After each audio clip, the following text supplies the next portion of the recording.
Welcome to Financial Insider Weekly. I'm your host, Michael Gray, CPA. My guest today is David Beck. David is a certified financial planner, and his practice focuses on helping families plan for financing college education. He has his own financial planning company, Bay Area Planners.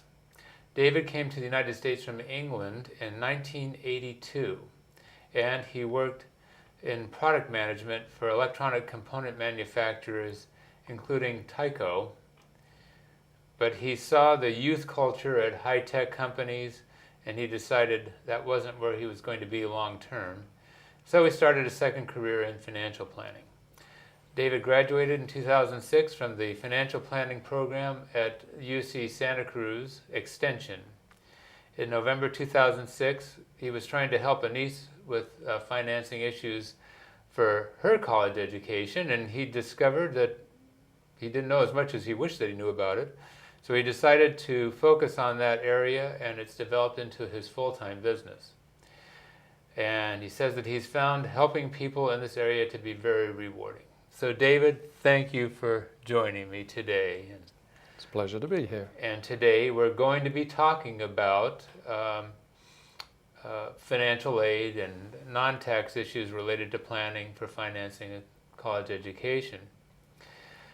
Now, I want to give a caution before we get started, and that is that this is just an introduction to this area, and help is available for further guidance. There are people like David and counselors at school sometimes can give you suggestions on people that can help you.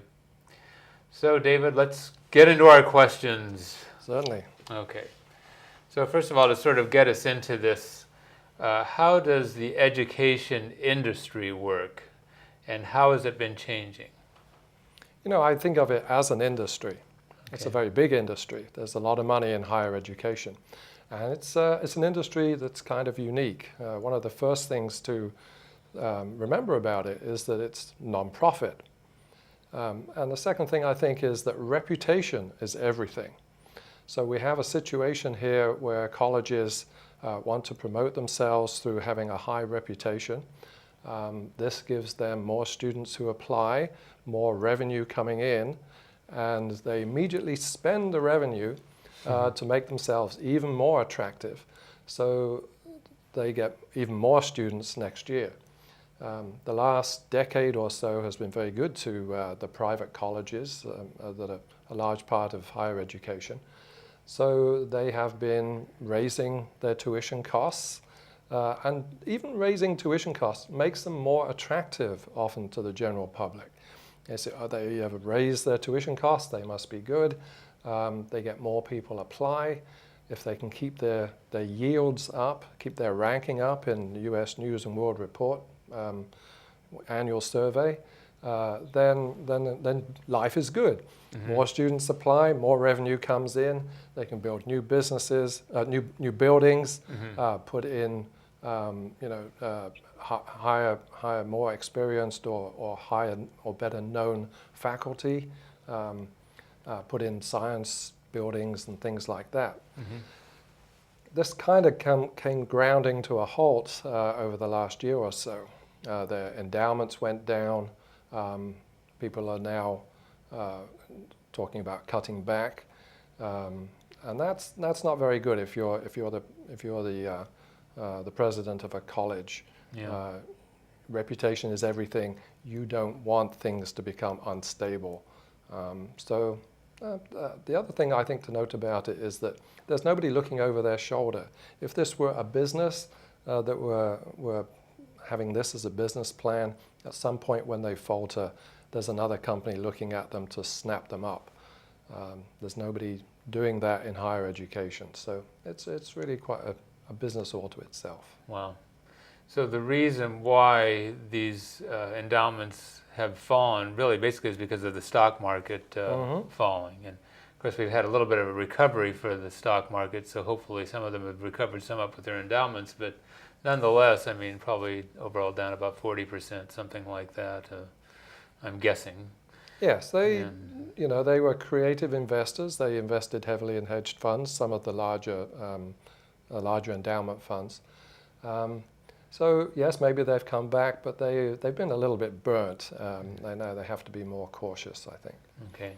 And of course, the population, the students of their families have also been burnt in the same way. That's right. So generally, money is a little bit tight at the moment, and that's kind of changed the situation. Yeah, it's made it tougher all the way around for Mm-hmm. money to be available to help students, and for the students as far as having resources available to help them in financing their Yes, it's education. made a big difference over the last couple of years. Okay, now how is this game played? I guess this is the college recruiting game and so forth. How is it played from the college's point of view?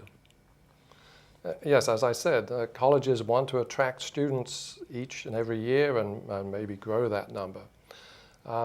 So they are very sophisticated in doing that. There's competition between colleges. So they use predictive modeling software, and they have something that they call enrollment management. So enrollment management is a mixture of marketing strategies and pricing strategies so that they can keep attracting students to their colleges. The term, I think, that brings it over to you is that they need to fill the seats. Okay.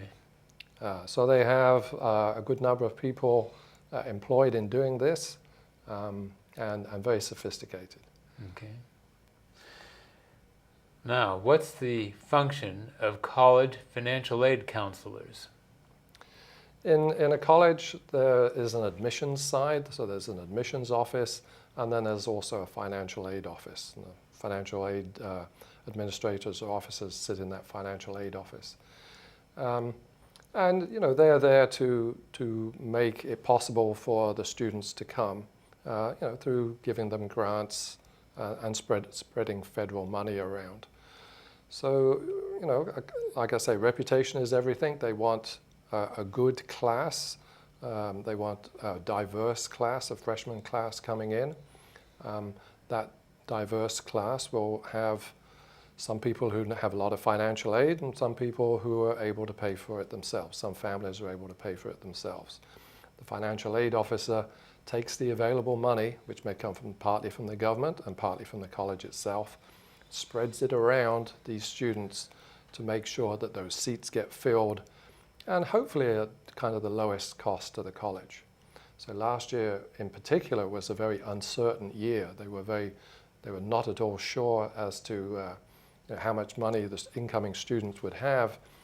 In actual fact, although their money is down, that endowment money was down, they may be actually a little bit overspent last year in terms of giving help to college, help to the students.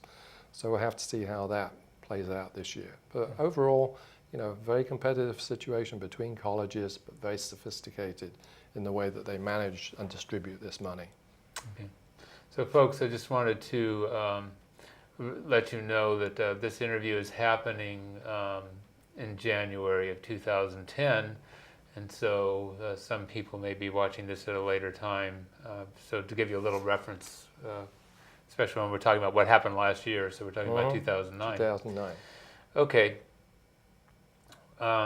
So when should a family start planning a child for funding a college education? The pat answer to that is at birth of the Okay. child. But that's sometimes a little unrealistic. You have a younger family. Younger families